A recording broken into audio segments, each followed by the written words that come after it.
عليكم ورحمة الله وبركاته.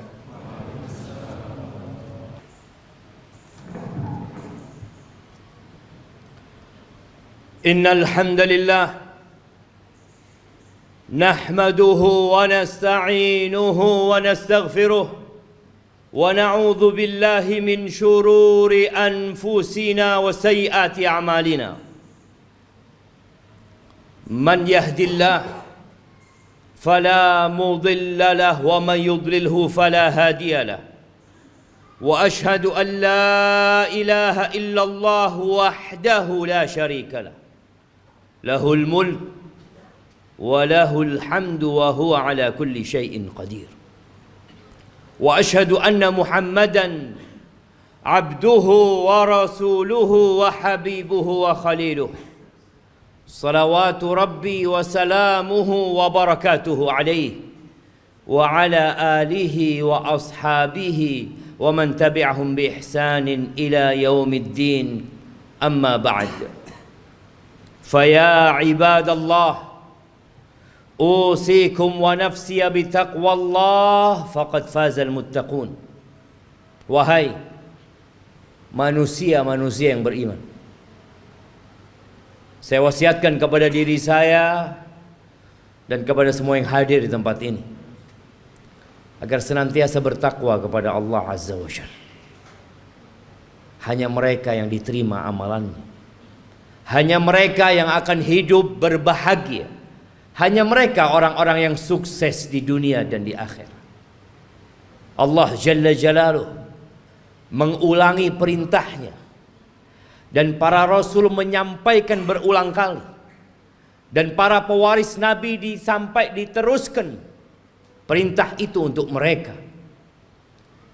Ya ayyuhalladzina amanu taqullah, wahai orang-orang yang beriman, bertakwalah kalian kepada Allah. Kalimat yang sering kita dengar, yang terus diulang-ulang, karena kita memang sering lupa. Haqqa tuqatihi, ketakwaan yang sebenarnya bukan sekedar tulisan yang dipampang, bukan sekedar ucapan yang diungkapkan, tapi sesuatu yang diyakini oleh jiwa kita, kemudian diucapkan dengan lisan kita, dan dipraktekkan dengan raga kita. Dan Allah mengatakan, wala tamutunna illa wa antum muslimun. Kalian jangan mati kecuali dalam kondisi Islam. Yang menjadi standar orang baik bukan sekarang, tapi tatkala ajal menyebut kita. Jamaah rahimakumullah, setiap hari kita keluar rumah kita, orang-orang juga keluar dari rumahnya, anak-anak juga berangkat ke sekolahan. Besok mereka akan melakukan itu lagi. Terus rutinitas yang dikerjakan oleh manusia. Ada yang ke pasar, ada yang ke kantor, ada yang ke pabrik, ada yang di jalanan. Semuanya mencari apa? Mencari uang, mencari harta.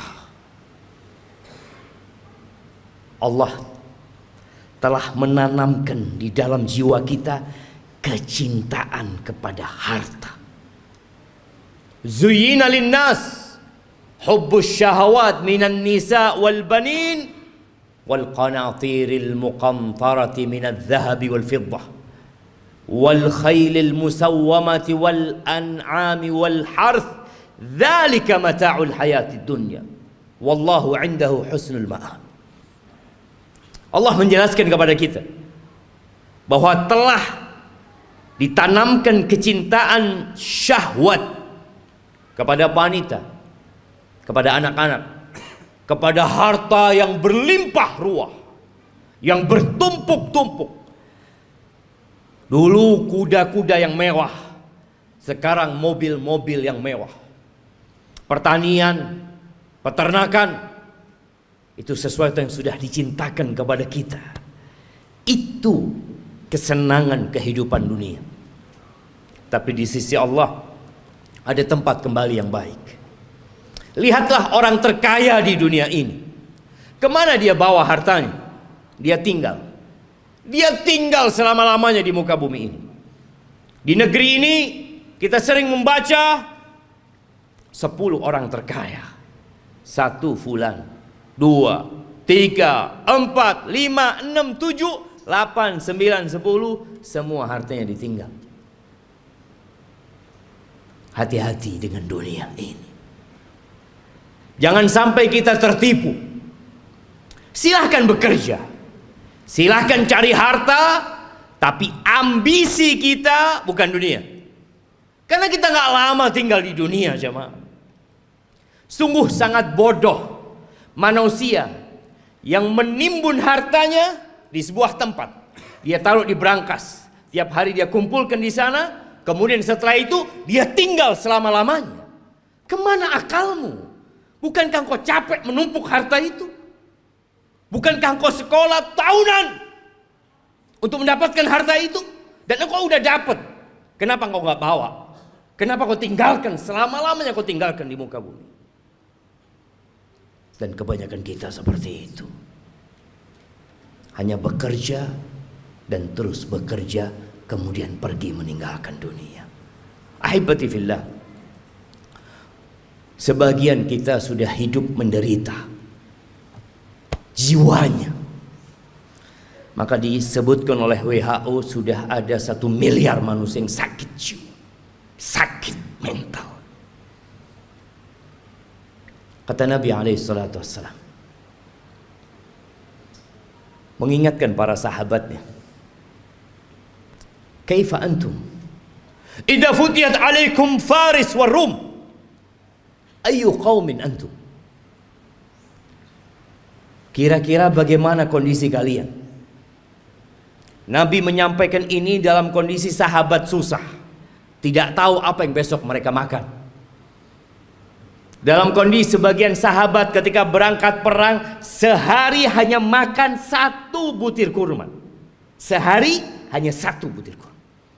Rasulullah SAW menyampaikan ini dalam kondisi sahabat berangkat perang, dalam kondisi tidak ada alas kaki buat mereka, sampai kuku mereka ngelupas.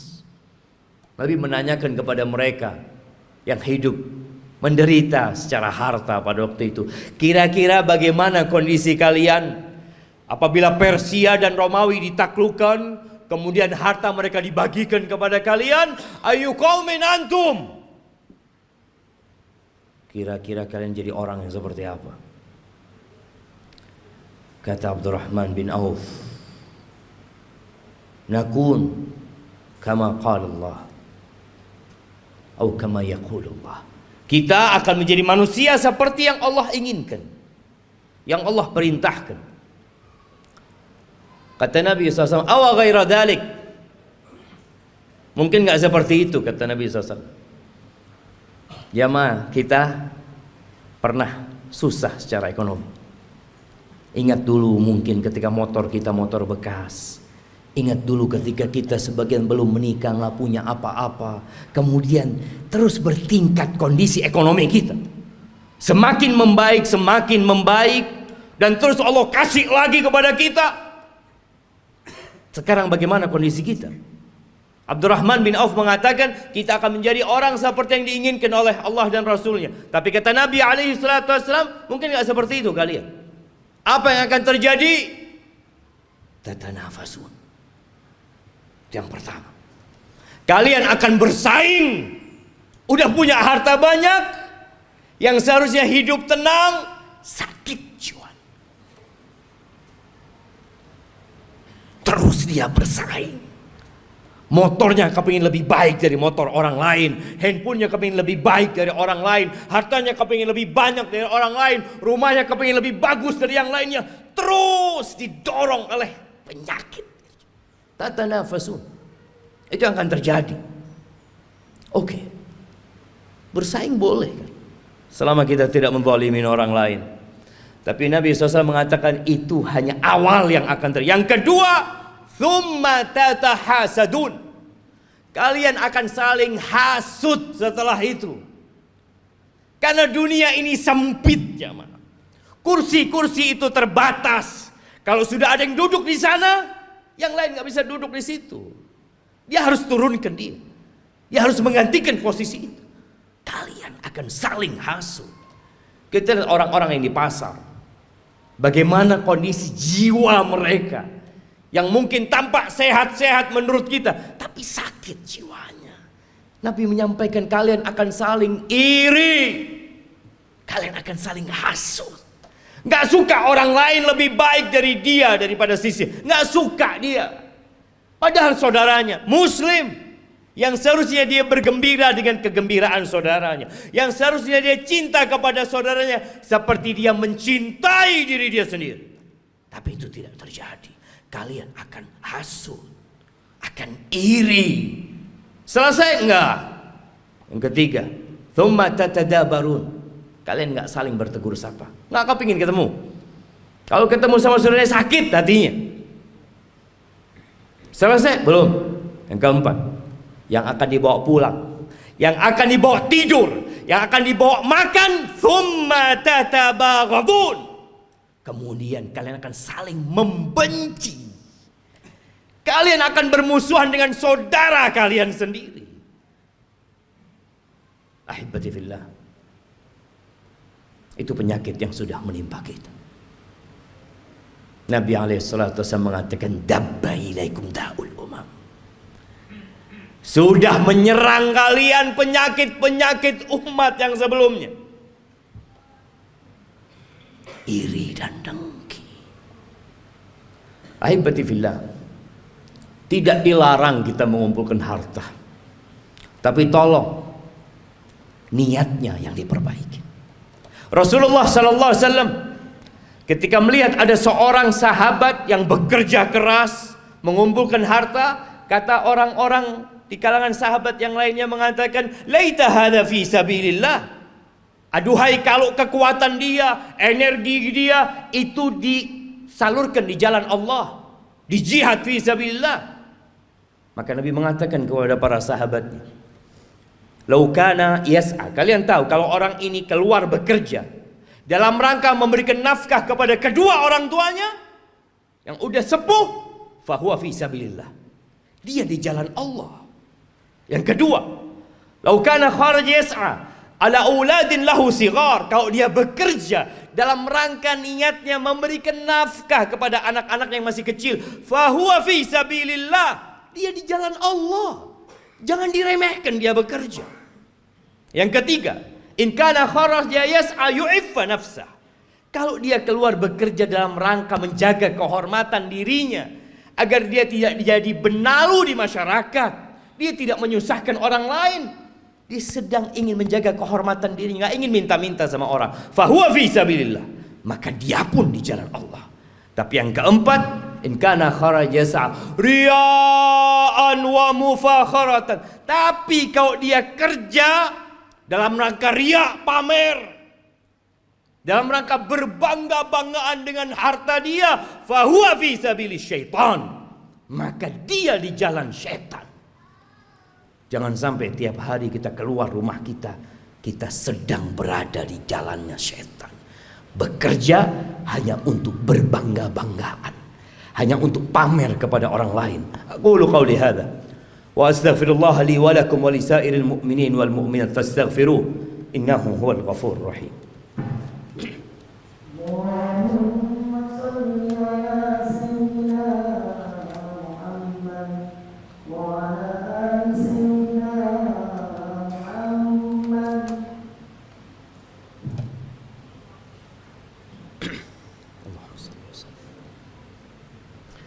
Alhamdulillah wa kafa, wassalatu wassalamu ala nabiyil mustafa sayyidina wa maulana Muhammadin wa ala alihi wa ashabihi wa man iqtafa, amma ba'd. Ahibati fillah, berapa banyak dari orang-orang yang kita kenal yang telah pergi meninggalkan dunia ini, dan kita tahu hasil usaha dia, rumah yang dibangun, motor yang dimiliki, dan harta yang lainnya nggak dibawa. Nabi SAW mengatakan, yatba'ul mayyit thalath. Yang ikut jenazah kita kalau kita mati 3. Maluhu wa ahluhu wa amaluhu. Apa yang ikut mengantarkan ke kuburan? Diantar pakai mobil-mobil, semua pada ikut ke sana. Hartanya ikut berangkat. Kalau dia orang kaya, punya banyak anak buah, anak buahnya ikut mengantarkan ke kuburan. Kalau dia orang terkenal yang banyak fan-nya, akan banyak yang ikut mengantarkan ke kuburan. Ya, keluarga, harta ikut. Yang ketiga amal. Yang dua pulang. Tuh kita lihat ribuan orang yang mungkin mengantarkan jenazah. Ada satu yang mau tinggal di dalam? Nggak ada. Anaknya mungkin. Orang tuanya mungkin. Kawan dekatnya? Nggak ada. Anak buahnya yang dia kasih bayaran, yang terus dibayar, mau menemani majikannya di dalam kuburan? Nggak ada. Siapa yang menemani? Amaluhu, bas amalnya.